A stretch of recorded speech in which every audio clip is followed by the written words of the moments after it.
Hello, and you're all very welcome along to Season 5, Episode 31 of the Champ.ie podcast. Ireland's premier horse racing podcast in association with Boyle Sports, Gowran Park Racecourse, KCLR Radio and Syndicates Racing. Coming up on Champ.ie's Cheltenham Festival 2024 Preview, Barry speaks to special guest Martin Brassil about what it would mean to win the Cheltenham Gold Cup with Fastorslow before discussing his other festival hopes. The lads preview the Cheltenham Championship and Novice races before giving their festival best bets and now. The final bid, it's appreciated. Fastorslow on the inside. Galopin Des Champs is switching between them. Fastorslow on the inside is inching up as they go to the line. Fastorslow has lifted it from appreciated and Galopin Des Champs turn and return. If you haven't already, be sure to like this video and subscribe to the Champ.ie YouTube channel, as it helps to get horse racing content out there to the wider audience. We look forward to reading all your Cheltenham Championship race #5cast selections in the comments below. Sit back, relax and enjoy the show.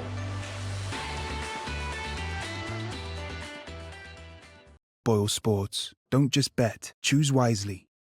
Hello, and you're all very welcome along to Champ.ie. It is the first of our Cheltenham specials. We've got so much to get through on the show this week.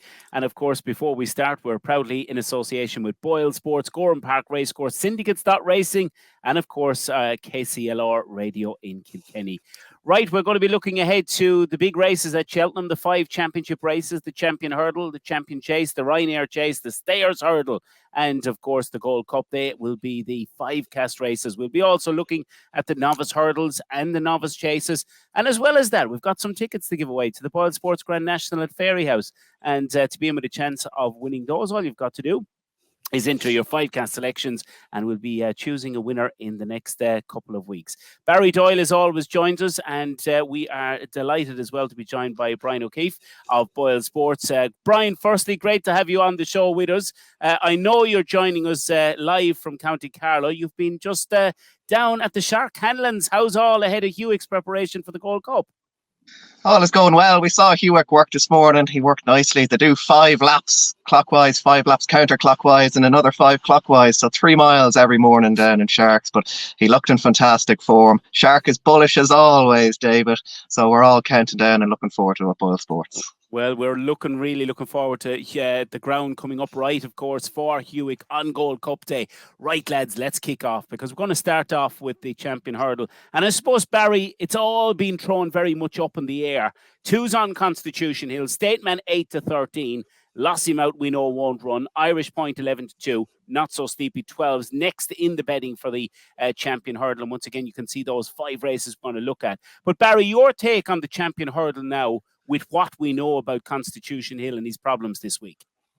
Yeah, well, just as said just before, David, we came on, well, Nicky Henderson was giving the update to at the races, and basically Constitution Hill, he needs to do one more piece of work, excuse me, next week ahead of the Champion Hurdle. So it wouldn't be ideal, would it? It doesn't look certainly a betting proposition at the moment, Constitution Hill. I think it was a head scratcher before ever the news came out in relation to, what was maybe an each way bet in the race, because the race could cut up. I mean, looking at ones at bigger prices for the Champion Hurdle, obviously the likes of Echoes and Rain stepping back and trip on nicer ground could be of interest maybe to fill the frame. Irish Point, we heard Gordon Elliott mentioning as well in the stable tours that would he roll the dice again, pending on ground. If it was soft ground, would he run the Champion Hurdle? So he's 6-1 now.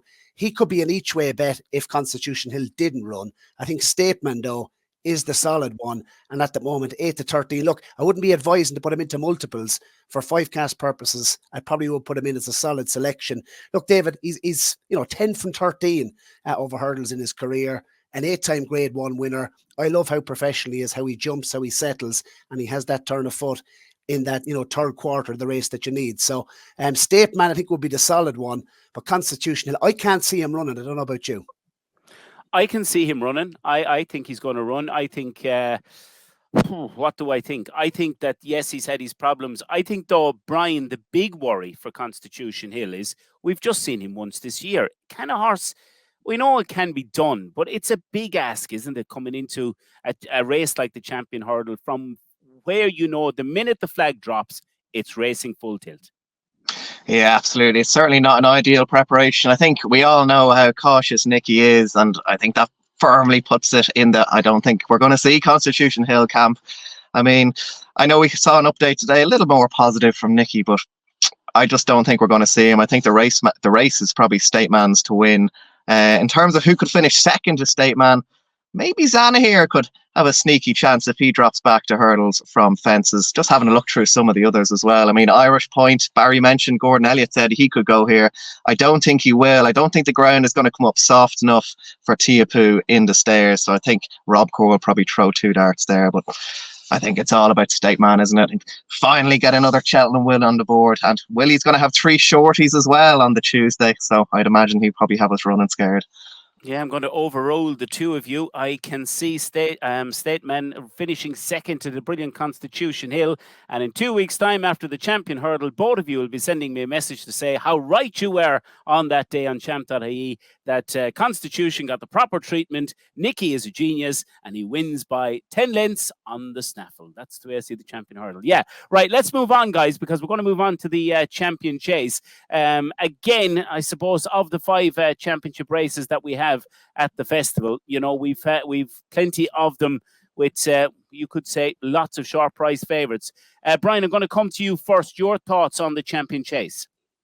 Yeah, I think El Fabiolo's solid, isn't he? I think he just wins. I think the more we see him race, the less likely he is to make a mistake. And, you know, he is smart enough to get the landing gear out as well. The more we see John Bond, though, I think the more he looks like he's going to make a mistake. So I'd be very much against John Bond. I think his Cheltenham form is probably a little overrated as well. I think he was stuffed in both the Supreme and the Arkle. And I just can't see any way he's going to overturn the form with the favourite. I think El Fabiolo is probably one of the biggest certainties of the week, but no great price, so no great surprise. And Barry, Mick Fitzgerald has been, you know, saying that John Bond's form just doesn't stack up coming to Cheltenham, and he's 3-1 second in the betting. El Fabiolo has done absolutely nothing wrong. He's really, really solid. Does he deserve to be as short as he is at 9-4 on for the champion chase? Definitely, and you know, on next week's show we might discuss a banker treble for the week, and I think he definitely will be in there for. Look, at that sort of price, look, he's not a working man's price, David. I think the bet may be in the race at Edwardstone, in the betting without market, as opposed to waiting to the date of the match bet, because look, I think that's a decent price. 5-2 Edwardstone in the without market. I loved what he showed at Newbury, the way he jumped, the way he attacked those fences, change of tactics. I heard the lads on at the races last night saying, you know, is the cat out of the bag a little bit, and you know, has he shown his hand? Have they gone too early with the change of tactics that, you know, I suppose trainers and jockeys will be expecting it? But I just love the zest and the way he attacked those fences, Edwardstone. Look, he's a 10-year-old. Thought a very interesting stat in the race. Look, would be against El Fabiolo. Only 3 of the last odds-on favourites since the millennium have actually went on to win the race. So I just think he's a monster. I think he's unbeaten 6 from 6 now over fences. And just the way, I suppose, look, the one negative of El Fabiolo is he tends to put in a clanger or a jumping mistake every so often. He got away with it in the Arkle last year. I think he'll get away with it again. And he really came alive last year in the Arkle. He's the one to beat. And go on, I'll spoil it, David. The banker treble for the week: El Fabiolo, Lossiemouth in the Mares, and Fact to File in the Brown Advisory. There you go. 3-1. Yeah, if that comes in, the bookmakers will certainly be running scared. Brian, can I ask you, in the champion chase, is there anything at a bigger price that you think can outrun its odds? No. I think, as Barry said, Edwardstone is probably the one to finish second. He seems to be much improved horse going from the front, so I'd say he'll probably chase El Fabiolo home. I can't see John Bond even placing, to be honest. I think I'm very, very anti-John Bond. That Cheltenham form would be a worry. The jumping is a worry. I don't think he's the same horse this season either. So I think it's probably between those two, and I'd probably be getting on the forecast, I think. Yeah, well, that's the way it seems. There's no doubt about it in that champion chase. As we move ahead and look at the Ryanair chase, this is a really, really interesting contest. And, Banbridge has been touted for this race for quite some time. But, Barry, if I can come to you first, I know you quite like the look of Envoy Allen. When you look down through the entries in this, we know Fastorslow is going to go for the Gold Cup, because we've got a special interview coming up on the show this week with Martin Brassil, and it's very insightful as well, and how confident he is around his chances in the Gold Cup. El Fabiolo in the market as well, and he's not going to line up here. So we're going to have Banbridge in there at 5-2, but he is very ground dependent, isn't he? And the way the rumblings are with forecasts, etc., as we get ever nearer to Cheltenham, is that there could be a soft description of some sort in the ground at Cheltenham. Yeah, it'll start to dry out towards the end of the week. Obviously, the Ryanair run on the Thursday. We're due a dry spell next week, late next week in particular. But at the moment, we're looking at soft conditions. I mean, if it was run today or tomorrow, the ground wouldn't suit Banbridge, but it might just dry out enough for him to take his place in the lineup. But I still see Envoy Allen going off favourite in the race regardless. I mean, they've really smashed him up now in the last couple of days. Hearing Robbie Power speaking about, the form he's in, Henry de Bromhead himself. The horse, I think, to win the race is Envoy Allen, and two little stats that I suppose are in his favour coming into the race. 12 of the last 16 winners of the Ryanair Chase have actually previously won at Cheltenham. I mean, look at his record at Cheltenham. He's a 3-time festival winner, won the Bumper, of course, won the Ballymore and won the Ryanair last season. I think he didn't get the credit he deserved last year. Rachel only given 2 flicks coming up the hill. Shishkin is obviously a player for the Gold Cup. We'll discuss that. He's back in second. And I just think he's such a versatile horse in terms of ground. Hearing Jamie Collin, the Tattersall preview 2 nights ago, he mentioned, he could even be a better horse on nicer ground. Most of his form was on soft ground, and it's his record fresh that I absolutely love. I mean, he's won, I think it's a total of, he's 4 from 4 off the back of over 100-day absence in his career. So I think there's one more big day in Envoy Allen, and for me, he'd be one of the better bets of the week at odds of 4-1. I have to say, I'm very strong on his chances. Brian, for you in the Ryanair, what do you think? I know if the ground comes up nice and is good ground, I think Banbridge will be very, very difficult to beat. But horses going to Cheltenham with concerns over ground is always a big worry, no matter what, because you just never know until the day what it's going to be like. Yeah, I think there's 2 men in Ireland hoping the sun will come out. Shark Hanlon for Hewick and Joseph O'Brien, obviously, for Banbridge. I think he'd have a cracking chance if the ground did come up good, but we saw they're not afraid to pull him out like they did last year. I agree with Barry. I think Envoy Allen is the real bet here. Henry's freshened him up nicely since the champion chase at Down Royal. I know he missed his engagement at Thurles a few weeks ago in the Horse and Jockey, but yeah, I think Envoy Allen is class. I think it's probably a weaker race this year as well, and Envoy Allen won fairly handy last year, so I'd give a confident vote to him. Just to mention Conflated as well. If he gets his jumping together, I think he could feature. He travels really well, so I don't think there's any worries about dropping down in trip. But he does have 2 unseats this season, so he does have to overcome that. But yeah, I think Envoy Allen will take some whacking here. And just looking at the entries, Barry, on that Ryanair, it might just show up that it might be a very, very small field of horses that line up for this one on the Thursday. Well, it was looking like it was going to be a veterans chase after Christmas, but all the 10-year-olds lined up. Appreciated, I don't think, goes to Cheltenham. I thought I saw Capadano. Obviously, his target is the National, and he won a graded company in that Cotswolds chase. Look, he might be a player. He'd stay further, definitely than 2.5 miles if it was run strongly. The one at an each way price, I think, is worth a mention, is one of the young guns in the lineup. And I think there's still more to come from Fildor. He placed in the Triumph Hurdle a couple of seasons ago. Gordon Elliott has always thought the world of him. And I like a horse stepping from 2 miles up to 2.5. We saw it with Q-Card when he won the race all those years ago. And yeah, I just like his profiles. He obviously has form tied in with El Fabiolo over 2 miles in the hilly way. And I just like the fact that he's stepping up and tripping. Look, he wasn't cheap at the sales either when Caldwell Construction looked to get out of the game, because I think he went for over 600,000 at that Tattersall sales. So, he's been freshened up for this race as well. He's 10-1 at the moment. As an each way, I bet you could do worse. But Envoy Allen, I think, ticks more or less all the boxes. Right, let's move on, guys, to the Stayers Hurdle on the Thursday. And this probably of the 5 championship races is the most competitive of the 5 through the course of the week. Tihupu, 5-2 currently at the top of the market. Irish Point 3-1, both trained by Gordon Elliott. Crambo 5-1. Noble Yates, who would love a cut in the ground and a bit of soft description in it if he was to get a run in this one at 8-1. And Sir Gerhard at 8-1 as well currently. Monkfish 11-1. But listening to the David Casey on the recent Boyle Sports night up the country, he was kind of saying that maybe Monkfish is going to line up and take his chance in the Gold Cup, which is very, very interesting. Brian, I'll come to you first. I think this is the most competitive of the 5 championship races of the week. What do you like in it? Yeah, absolutely. A few that are quite weather dependent as well. I think Tiapu wants a bog, so they'll be doing the rain dance for him. I thought his form beaten Impere Passe has taken a bit of a knock. I think he'd still have a right chance, Tiapu. Not the best ride last year, I don't think, by Robbie Power either. but maybe if he had been good enough, he would have overcome it anyway. Irish Point, as we mentioned, maybe the champion hurdle beckons for him. I thought he was really good at Down Royal when given weight away over 2 mile 1, and it'll be interesting to see how he goes here. But when we look at his race last time when he stepped up in Trip, I mean, he beat 2 has-beens, hasn't he? I mean, Asterion Forlonge and Somerville Boy would be absolutely lapped in this race. So I think he still needs to take a good step forward, that one. And one I like at a bit of a price here, David. I can't desert him. I was all over him last year and he made a bad mistake early on. It's Home by the Lee. I think he's got a cracking chance here. I think it all went wrong maybe for him in his 2 races so far this season when he had to make the run. And I think he'd have a cracking chance, and I think he's a big price.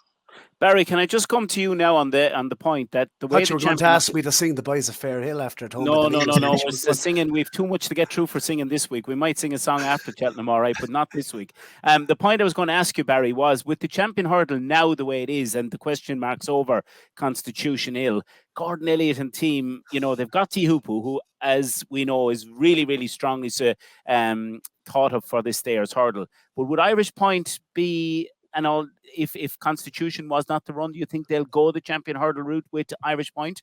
Well, in the Jack de Bromwich Christmas hurdle, they went to crawl early on in that race, and I thought it turned into a little bit of a sprint. We saw in the Stayers hurdle last year tends to be an attritional race, and we saw Sire de Burle. I mean, who would have saw him win the race last year? I think 6 of the last 10 winners of the Stayers hurdle have returned bigger than 10-1, and look, Thyestes, I love this profile, particularly earlier on in the season. And we did the show on a Monday, the Road to Cheltenham Challenge, and I have him in the team sheet, David, at 9-2, which I thought would look a good price on the day. And it still looks a good price, but I think Brian is right. Ground could be key to this horse. I love this performance in the Hatton's Grace. He's won that, 2 times on the bounce. And when Gordon Elliott came out straight away afterwards and said, straight to Cheltenham, that to me was a bet at 9-2. So I've got the value. Would I play again at the prices he is at the moment? The answer is no. Would I play at the price he is at the moment if there was soft ground guaranteed? The answer would be yes. So in terms of the race, outside of Thyestes on soft ground, I don't have a strong opinion. I'd say it'll be soft enough for him. And I'm going to side with him just about for the 5 cast. But in terms of a strong bet at this point in time, maybe wait till closer to the time. But for 5 cast purposes, Thyestes is the one for me. The race, you mentioned how competitive it looks. It definitely is a lot more competitive now than what I ever would have imagined the Stayers hurdle would have been early in the season. Right. Before we preview the big one, the Gold Cup, let's hear from Martin Brassil, who's got a very, very strong contender in this year's Gold Cup in Fastorslow, who caught up with Barry earlier. Yeah, so delighted to be joined by Martin Brassil once again on the Champ.ie podcast. Martin, it's that time of the year, Cheltenham on the horizon, and I suppose the place to start. Fastorslow, 8 years of age, dual Grade 1 winner, and twice placed at the festival. How is he? Very well, yeah. Everything is good with him at the moment anyway. So we haven't that far to go, so hopefully everything will be as it is. Yeah, and I suppose one thing I wanted to ask you, Martin, obviously it's a very exciting time of year for all National Hunt fans and people working in the industry. I suppose, how are you enjoying the build-up of having a second favourite for the Gold Cup? It must be exciting. It's very exciting. There's nothing I had happened to me before, so it's quite new, but there's a lot of goodwill and good feeling about it from people in the area and anyone in meet racing and that. So it's something to look forward to. Yeah, certainly. And I suppose looking at Fastorslow in his profile, I mean, he's only had 7 runs over fences in his life. And I mentioned he was twice placed at the Cheltenham Festival. Do you think you can collect gold third time round? No, but if we get him there, it's similar shape. But if he was the last 2 times, he'll run his race anyway, and you never know what will happen. I suppose ground conditions will maybe play a part in it, but I'm looking forward to the race being run at an honest pace from start to finish. And only in the Gold Cup you kind of get that in Ireland. There, things go a little bit steadier, and then it's quite tactical. But Gold Cup is always a 2-run race, and generally the best horse wins. You mentioned the ground. What would be your preference grounds-wise? He handles every ground, but he'd probably have more of an advantage on better ground with the favourite. Whereas, the favourite really hasn't soft ground really well. So we don't mind taking him on his own on that type of ground, but if maybe to give us a slight advantage, I'd like it a bit better.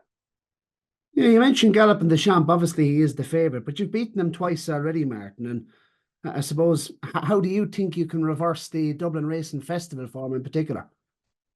Well, sure, it won't be easy anyway, because for whatever reason last year they took their time with him in the Gold Cup and it worked.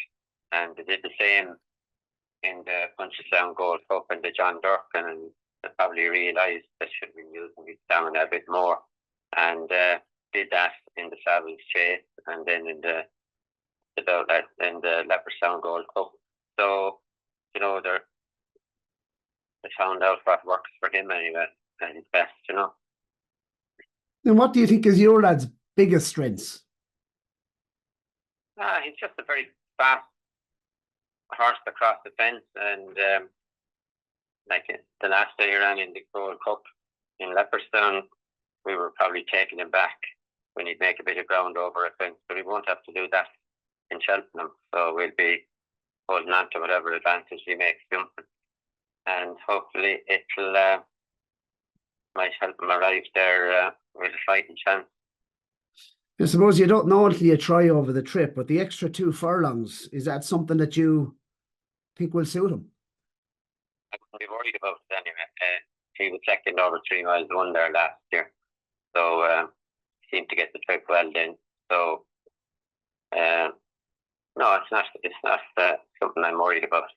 Yeah, outside the Galopin Des Champs, obviously looks a really strong race this year. I want to ask you about the race as a whole. Outside of Galopin, who else do you think might be a danger to you? Numerous Grade 1 winners in it. You have Gentleman's Game, and you have Brave Man's Game, and you have that horse of Gordon Elliott's, Jerry Colomb. So, and you have Benicia Williams' horse. So, like, it's not a 2-horse race by any means. And I thought Brave Man's Game was an outrageous price at 20 to 1. It's great each way value at that. Never runs a bad race. I wish you the best of luck with the Gold Cup, Martin. And gut feeling, I suppose, do you think you'll be taking home the gold? You're not taking part in these things, you can't dream about anything. So you might as well, when you're involved in it, you have to dream about the outcome, and hopefully it'll be a good one. The other entries, Martin, that you have at Cheltenham, obviously you're bringing over a team. Os Patir, you got a mark of 126 for the Boodles. What type of horse is he, and do you think he's a chance? Probably a bit high for him, I'd say. He was second in a very ordinary maiden in Galway first run, but came to us from France and he was very free in his racing. So the next day we ran him in Fairy House. We said we'd run him in the graded race, and he ran with the choke out completely and nearly took some horses out of it. But in his third run, he had a reasonable run at Christmas in another graded hurdle. It wouldn't be maybe 8.5 or 9 lengths. And I was hoping that he might improve on that then at the Dublin Racing Festival, but he disappointed there. So, look, it's his first handicap. He jumps well enough. It just depends how well or how badly handicapped the rest of them are. But if he finishes in the first things, it'll probably be a bonus for him, unless he runs out of his skin. Built by Ballymore, he's on a hat-trick bids, in good form, and I suppose he's entered up in the Coral Cup, a race that you've hit the crossbar on for the last 2 years running. That's right, yeah. And it wasn't really the plan for this horse.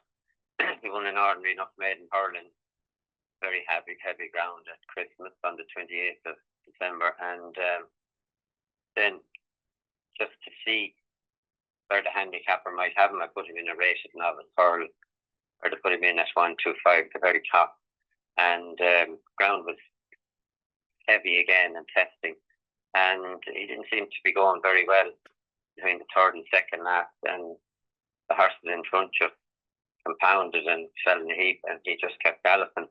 But he's lacking experience in handicap company, and I'd say he'll probably be a step too far at this stage in his career anyway. You've 3 entered up in the Grand National. What did you make of the allocated weights? Desert Moor Hero, obviously. We have Panda Boy in there and Longhouse Poet, a winner of the Goffs Thyestes the last time we were speaking. Desert Moor House, his main target will be the Irish National, but I'd put him in it just in case we got really heavy ground in Fairy House. He might bypass it and go to Aintree. Panda Boy has been the plan for him all season, and hopefully he'll get to run. He's down the list a bit. Off 10-3, he's a nice weight. And Longhouse Poet, who hasn't had any luck in the race these previous 2 runs, but looking forward to him. He's a grand racing weight as well. Yeah, Gold in the Mountains, just finally, Martin, obviously won nicely on St. Stephen's Day. Didn't see him in the entries for the bumper. What's the update with him? There was going to be no entries for the bumper. We're waiting for winners of one bumper at the Punchestown Festival, because he's a grand big horse over 17 hands, and he doesn't need too much hard races in bumpers. We're just biding our time till he goes jumping in the autumn. He looks to be a nice horse for the future. Finally, Martin, first of all, we wish you well with Fastorslow and the team going to Cheltenham. Is there any dark horse for Champ.ie listeners, just to mention, heading into the spring, to keep an eye on? Walk with Paul runs the beginner's chase there on Monday in Leopardstown. I'd be hoping she runs up to the way she did at Christmas, and the ground isn't too demanding. She should run a race.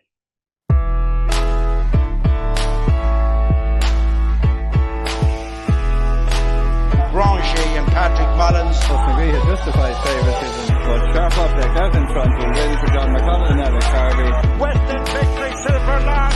That'll be the finishing order. Boyle Sports. Don't just bet, choose wisely. Yes, well, a great interview, Barry, with Martin Brassil, and it was great to have him on the show. I know you're a big Fastorslow fan, Barry. I'm going to come to you first on the Gold Cup. I know you really like his chances, and you're going to tell us why you're so strong on Martin Brassil's chance for the Gold Cup this year. Yeah, he's a lovely profile for the race, David. He's only had 7 chase starts in his life. Thought an interesting one was only 2 of the last 22 winners of the Gold Cup had more than 13 chase starts. So I suppose that would be a negative for the likes of Shishkin and Korek Rambler, and even 10-year-olds. You know, I don't think it's a big ask for a 10-year-old to win the Gold Cup. So he's the right age profile. He's the right amount of runs. Galopin Des Champs on his Leopardstown performance, you know, that was a career best for me. And my big question mark with Galopin Des Champs, who, by the way, obviously has been beaten twice in his career by Fastorslow already, over 2.5 miles and over 3 miles at Punchestown. But looking at Galopin Des Champs, can he maintain that level of form going to the Cheltenham Festival? That would be my big worry. I'm not doubting Willie Mullins. I'm not doubting his training ability. But looking at his profile, look at how hard was he on himself at Leopardstown at Christmas in particular to go and do that. I don't think he put up quite as good a performance when beating Galopin Des Champs at the Dublin race, or when beating Fastorslow at the Dublin Racing Festival. What I love about Fastorslow is how quick he is through the air. Martin Brassil made reference to it. Go up and trip another 2 furlongs as well. I think he'll be primed for the big day. Martin Brassil, no better man at getting one. I mean, look at Fasterslow's record at Cheltenham as well. I think that is a plus. He's obviously been to the festival twice and placed on 2 occasions. I hope he gets the goal this time, and I think he will. Yes, an intriguing race. Galopin Des Champs, even money at the top of the market. Brian, I thought the interesting one was Shishkin. Look, I think, you know, with all the hype and everything around Hewick's participation, and we're all hoping that the ground comes up good and we get to see him again. But let's look back at the King George. Realistically, I think, you know, call a spade a spade. If Shishkin hadn't stumbled after the jump at Kempton, he would have won the King George. Am I right or wrong, do you think, in saying that? I'd say you're bang on. I'd say Hewitt probably would have flew home to finish second, but yeah, I thought Shishkin probably had it in the bag. He's the one interesting one in the Gold Cup for me, I think. I mean, he's one of the few that Galopin Des Champs hasn't beaten, so he could be quite the danger. He's unexposed at the trip as well. It's going to be interesting to see how Galopin Des Champs is going to be ridden this year. I think it all went wrong early on for him last year. Paul Tennant was forced to do what he didn't want to do. I'd say he'll be much more prominent this year. And I think that might just set it up for Barry's pick, Fastorslow. He makes lengths at his fences, and I think he could come there swinging down the hill and put up a big challenge to Galopin Des Champs. But a fascinating race. Corach Rambler wouldn't be out without a chance either. He's got a brilliant Cheltenham record, and I think he'll be ridden very cold to maybe pick up a place with a view to the National. But yeah, I think Barry could be bang on with Fastorslow. I think the race is going to be set up nicely for him. And what a record Martin Brassil has at Cheltenham. He is the master of peaking them for these 4 days. Just to pick up on that, David, just quickly on Corach Rambler, because the Ultima form, obviously he's beaten Fastorslow in the Ultima last year. And I think it's very interesting. We see this time and time again at Cheltenham, especially, in those big stay-in races. If you're ridden to place in a race, sometimes you can go and win the race. And I could see Corach Rambler arriving there to the second last full of running. He's obviously won or two festivals back to back. He'll stay all day. So the trip is not going to be an issue. On ratings, he'd have a bit to find. But the thing about his rating is as well, we don't see the real Corach Rambler, I suppose, in that early part of the season. He comes alive in the spring. So he wouldn't have had too many opportunities early in the season for that rating to change. So he could just have a little bit more than what people are giving him credit for. Just to touch on Shark, David, obviously I was down there this morning and he was going through the race last year. And he said Jordan came back in, he was absolutely sickened. He thought he was a certainty to finish in the first 3 on ground that probably wasn't ideal. So it's going to be interesting to see how Hewitt runs. Shark was bullish as always. And again, what a story that would be if he won. Yeah, and I suppose before we finish up in the Gold Cup, it was interesting, Brian. I know you caught up with him there earlier in the week as well. And, he was making the point, like, if Hewitt was trained by anybody else, he wouldn't be the price he is now. If he was trained by Paul Nicholls, Willie Mullins, he'd probably been around the 8-1 mark. So there'll be plenty of people getting involved with Hewitt. But look, it is a fascinating Gold Cup, and whatever way you decide to play, it really has the look of it. I think myself personally, I really like Shishkin each way, but I do think if the real Galopin Des Champs turns up that we've seen, I think he'll be very, very difficult to beat. Barry's with Fastorslow as well. Right, before we head into our first ad break, Brian, we're going to ask you, Boyle Sports have got some really good offers heading into Cheltenham this year. Yeah, absolutely. We kick off with the Destination Cheltenham offer. So bet 25 quid or more in a multiple each week and you'll earn a fiver to build your bank, or you build your Cheltenham bank rather. So that's a great one. And of course, every day now the countdown is firmly on. We have a multiple to look at, and it kind of goes with the day. So we're 12 days away. It's 12-1 today. It's Embassy Gardens to win the National Hunt Chase, Manila Indo to win the cross country, and Irish Point to place in the Stayers. That's 12-1. Tomorrow we'll have an 11-1 multi, 10-1 the next day, 9-1 as well, the whole way down. So lots and lots to look forward to, rather, and plenty of extra place races and money back offers as well as we get towards the big 4 days. So lots of exciting stuff to come at Boyle Sports, but they're the early offers. Absolutely brilliant, Brian. Thank you very much. We've still to look at the Supreme, the Ballymore, the Albert Bartlett, the Triumph, the Mayor's Hurdle, and in the way of chases, the Arkle, the National Hunt Chase, the Turners, and the Brown Advisory, right after these.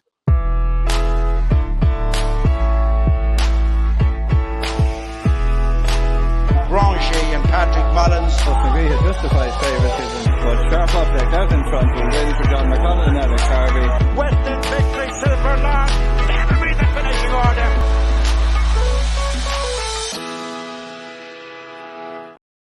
Yeah, David, just to mention as well, for Syndicates Racing, obviously, it's a good way of getting involved in racehorse ownership for a very reasonable fee, David. If you want to get involved in Syndicates Racing, all you have to do is obviously select your horse on the Syndicates Racing page and into select your horse and basically into the discount bar there, Champ, all caps, to avail of that offer. €50 off your first share today, and plenty of decent opportunities. Of course, Jana Kalam, we gave away that share, David, in Jana Kalam on the Thyestes preview show. And obviously she's entered up this Monday, so it'll be interesting to see how she gets on. We didn't mention Jerry Kalam for the Gold Cup, but her sister is running, entered to run on Monday upcoming. Yeah, brilliant, and great way of getting involved in racehorse ownership with Syndicates Racing. And don't forget as well, you are listening to the show. We are on Cheltenham. The countdown is very much on. Don't forget to like, subscribe, and comment with your 5-cast selections. And of course, we've got 2 fabulous tickets to give away as well to the Boyle Sports Grand National. And our 5 races once again this week: the Champion Hurdle, Champion Chase, Ryanair Chase, Stayers Hurdle, and Gold Cup. Make sure you get those entries in. Right, guys, let's move on because we've lots to get through, and we are going to move on to day 1, race 1. It's the Supreme, and for me, this is all, Brian, a case of if Ballyburn turns up, I think the rest can stay at home. Yeah, I'd agree, David. It's a race that's going to really set the tone of the week, I think, if Ballyburn rocks up here. He does look to be bomb-proof, doesn't he? I was just talking to Davy Casey on Friday at our Boyle Sports Preview. He gave Tully Hill a big mention. He said Tully Hill has every bit the ability of Ballyburn. Jumping is his Achilles heel, rather. But if he can get that together, he'd have a massive chance. He looked back to Punchestown last year. He said they sent Ballyburn to the winners of one race and they sent Tully Hill to the champion bumper. And that's what they thought at that time. They thought Ballyburn was just a little bit behind Tully Hill, but I mean, from what we've seen this season, I think he's blown us all away. The one chink in his armour, I think, coming into this season was whether he had that tactical speed, but I think he put those fears to bed pretty well at Leopardstown over Christmas. He quickened off a real relentless gallop that he was setting, so I think that worry is gone. A horse that finished in behind him, though, at the DRF, I think is going to be interesting for a handicap a little later on in the week, and that is Absurd. I thought he was a massive eye catcher at Leopardstown, and he's well used to big field handicaps, the Melbourne Cup and the Ebor, of course. So he's the one a little later on in the week. But the race revolves around the Mullins horses, and I think if Ballyburn goes here, he probably just wins. Barry?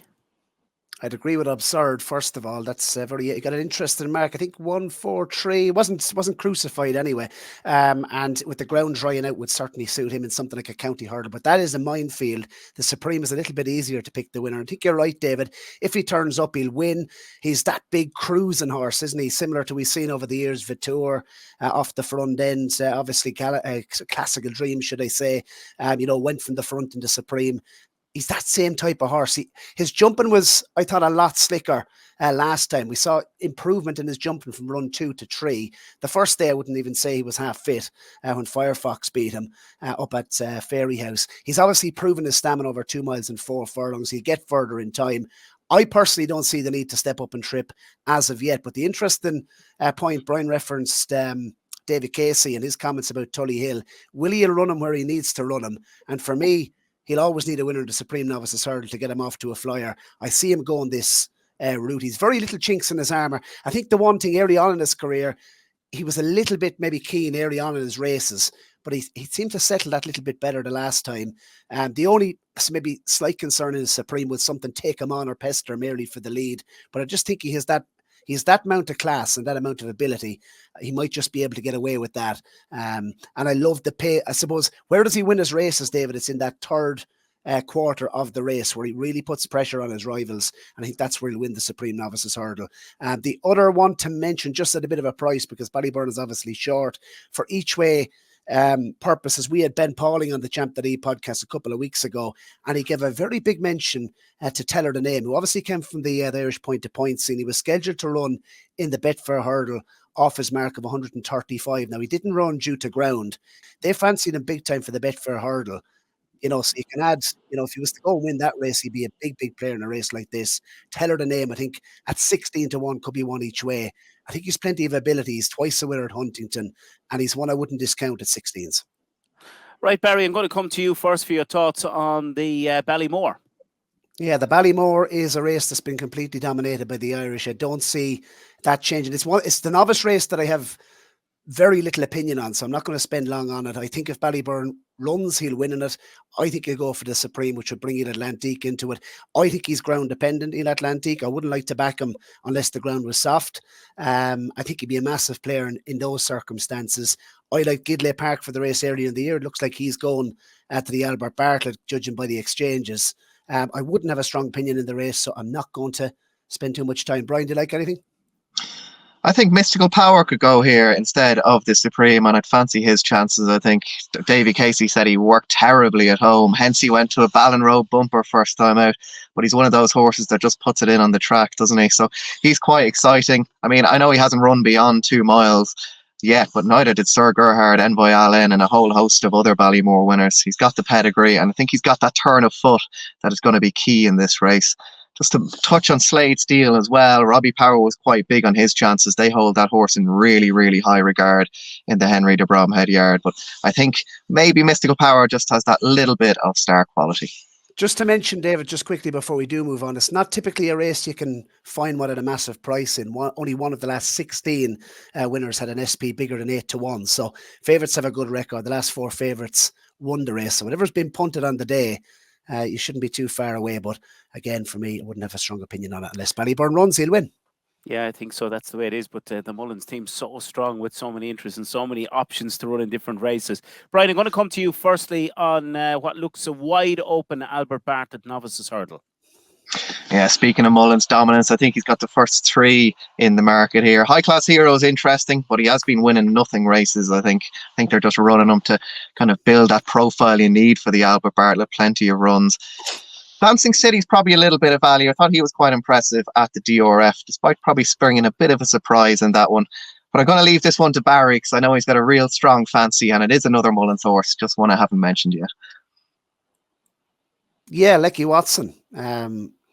I think this horse has a massive chance. And one of your better bets of the week, it probably shouldn't be coming in the Albert Bartlett, but I think if there was a race made for a racehorse going to Cheltenham, it's the Albert Bartlett for Lecky Watson. So I just cannot leave him at his price. I mean, he's 12-1. I'm on at 25-1. I'm still backing him, David, for the Albert Bartlett. So if he wins, you mightn't see me on Saturday. I know I'm working on Friday, but Lecky Watson, I love his form last year in bumpers. I think how many winners have actually come out of that champion bumper? I think there's only 1 or 2 that haven't actually. Yeah, I think only one hasn't won. Yeah. So like the form of that race is absolutely incredible. It's worked out brilliantly. This horse was coming. It was 4th in the champion bumper last year, but it was coming there with every single chance coming to the furlong pole, and it got squeezed out by Captain Teague, who completely took about 3 or 4 of them out. But he ran on well. He rallied obviously to finish 4th.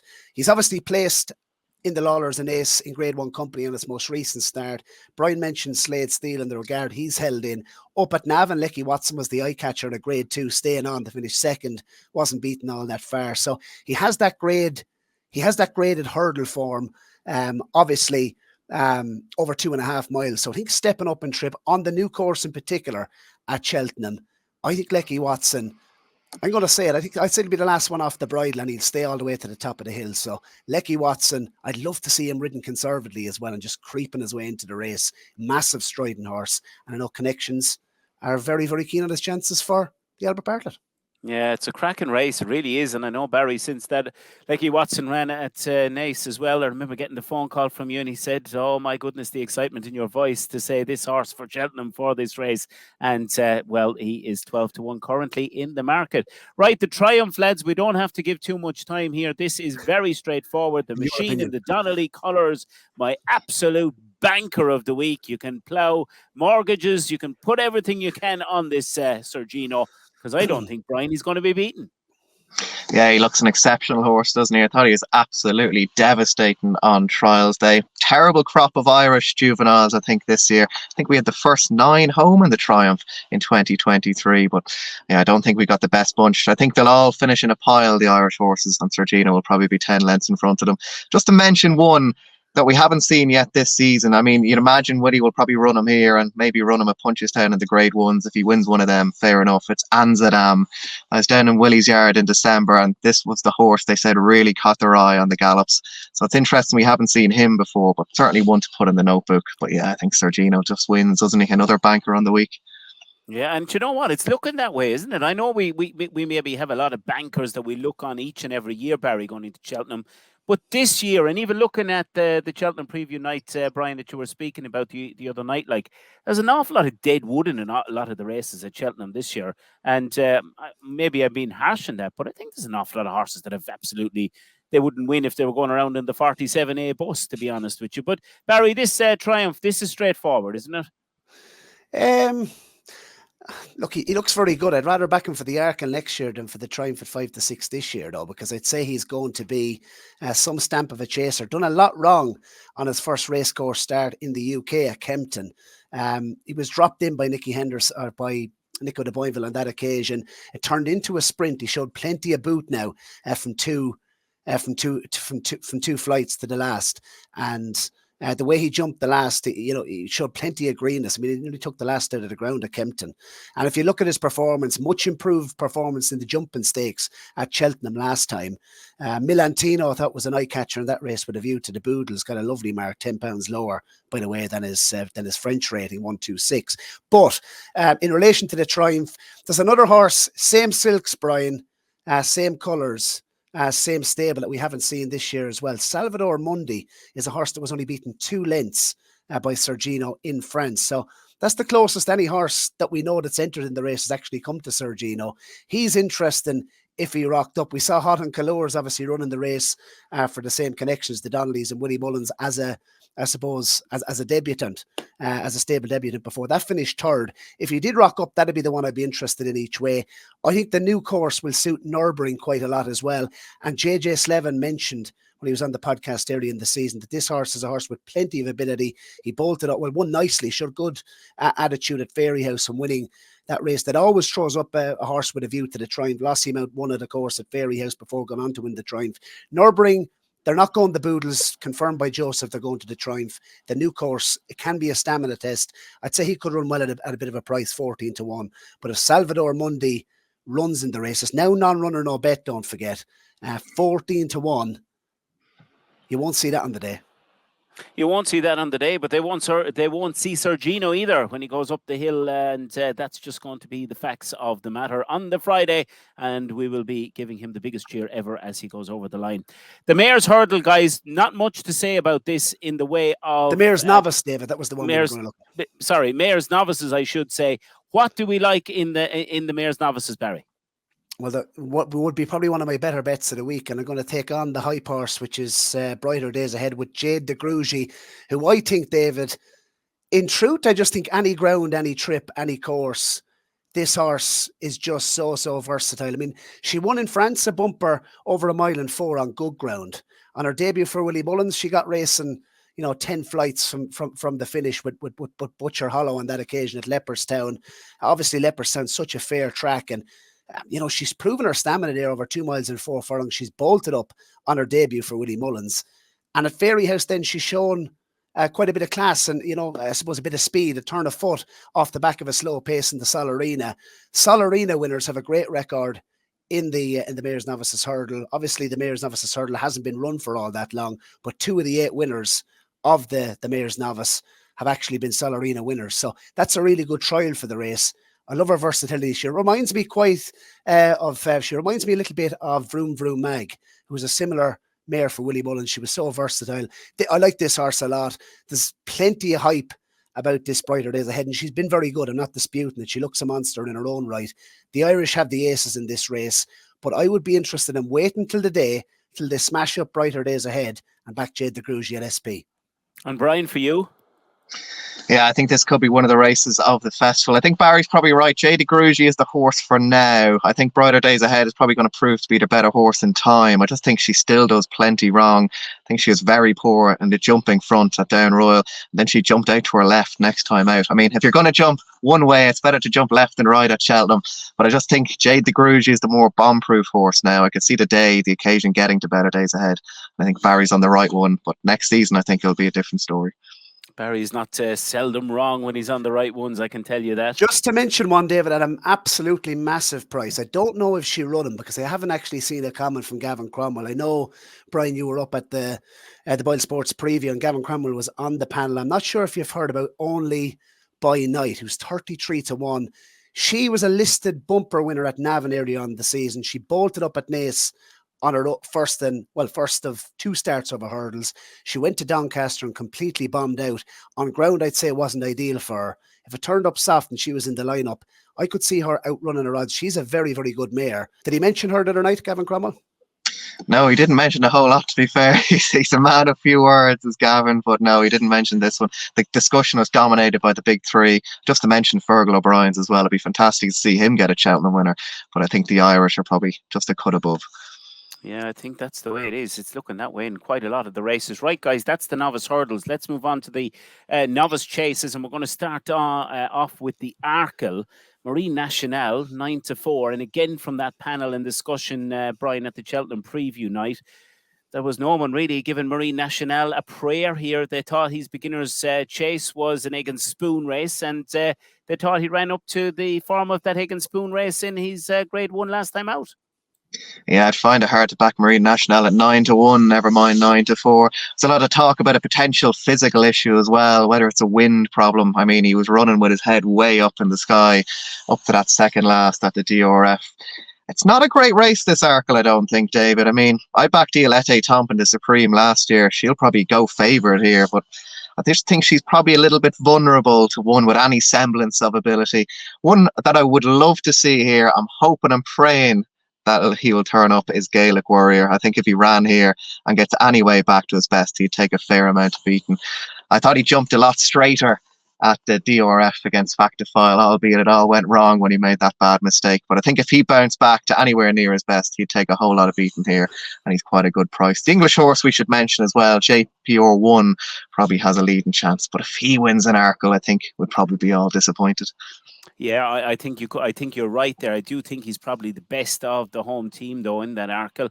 And what about My Mate Mozzie for Gavin Cromwell? Tom Segala, the Racing Post, as sweet as he has been on any of his horses ahead of Cheltenham. My Mate Mozzie, 16-1 again. When asked Gavin Cromwell, he was, quietish enough, but didn't certainly say he wouldn't be lining up there.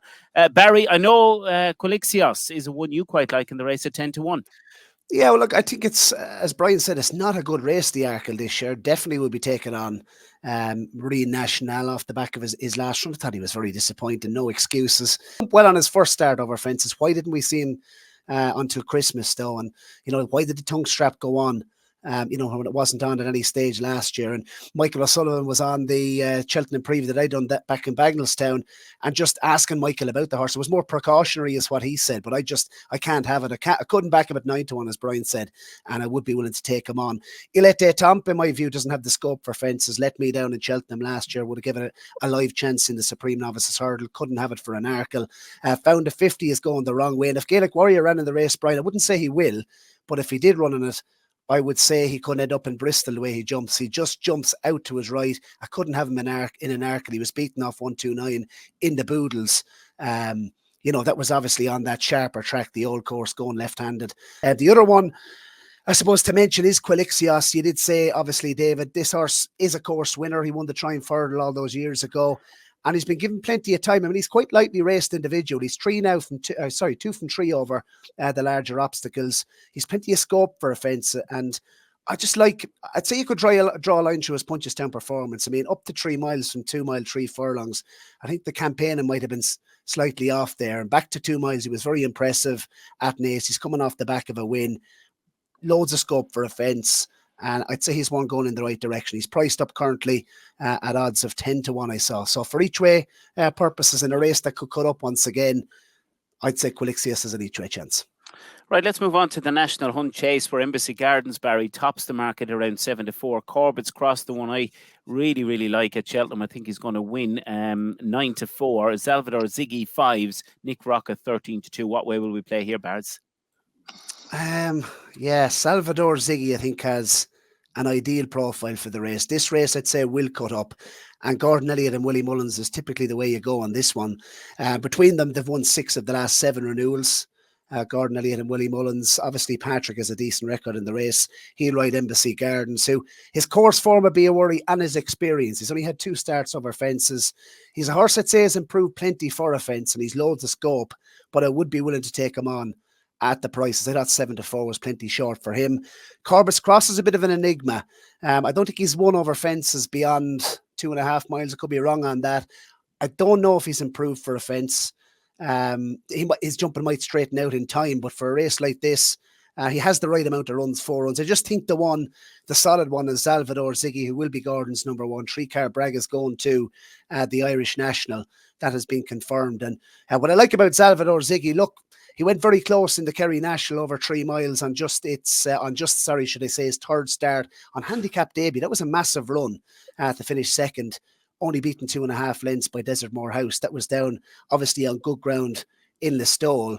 He was second at the Pertemps last year on soft ground. So even though I'd say he's a better horse on nicer ground, he clearly handles soft ground. He's a brilliant jumper, and you can draw a line through his run in the American National, obviously over a trip plenty short. Go up and trip 6 furlongs. I'd say it'll suit him.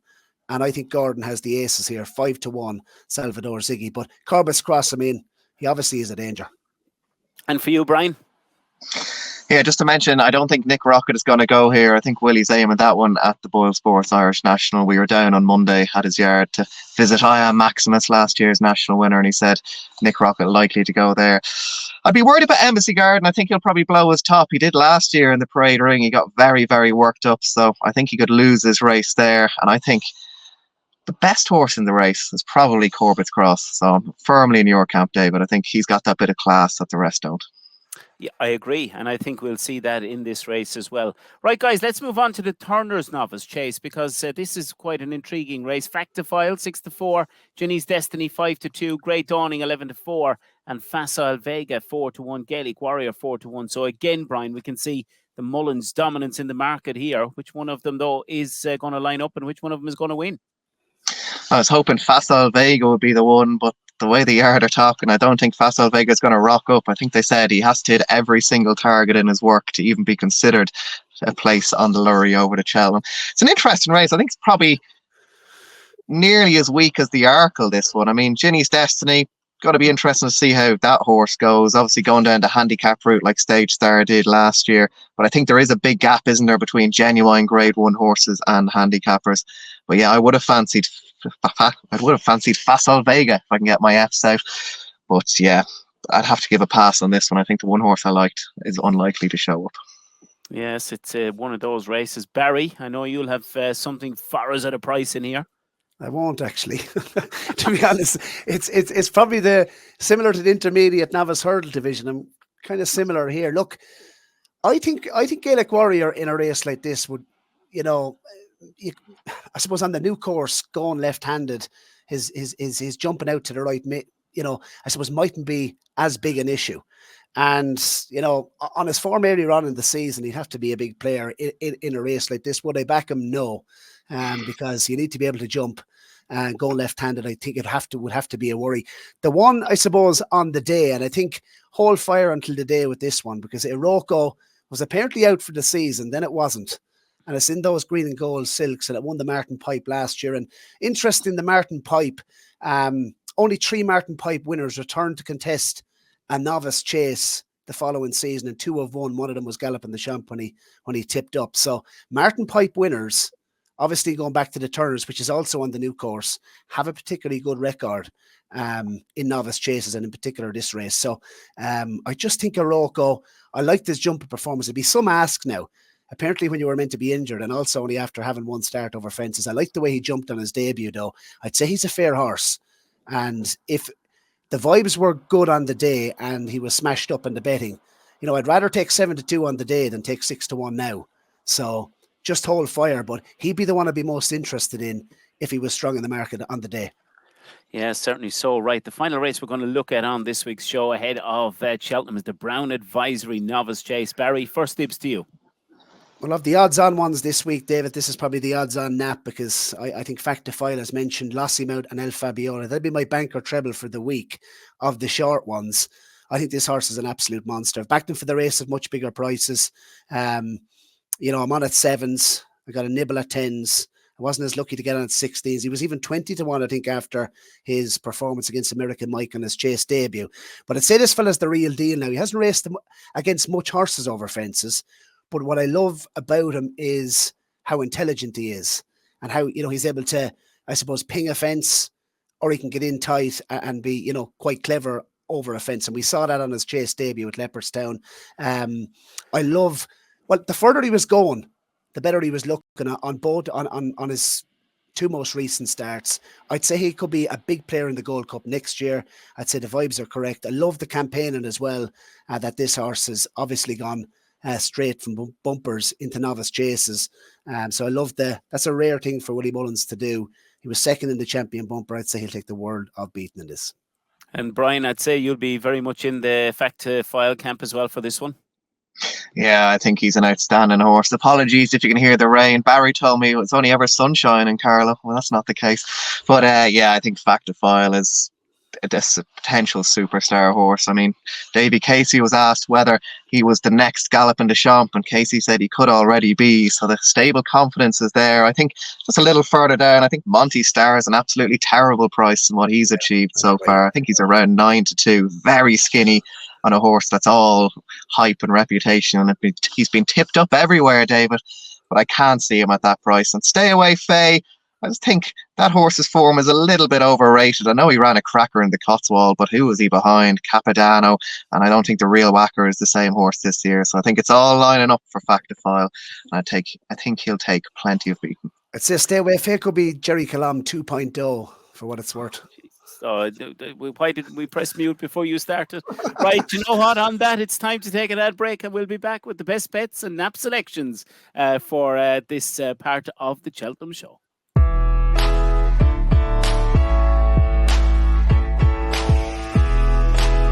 Granger and Patrick Mullins. McGree had justified favouritism, but sharp object out in front, and ready for John McConnell and Alex Harvey.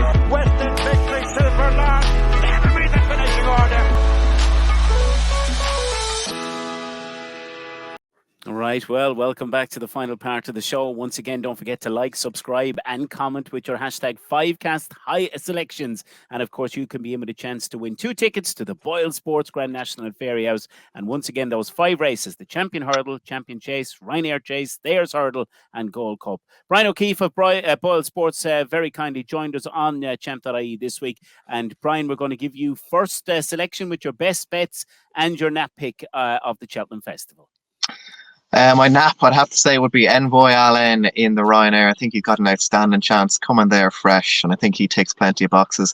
And next best, it's a toss-up. I think Built by Ballymore has a cracking chance in the Coral Cup.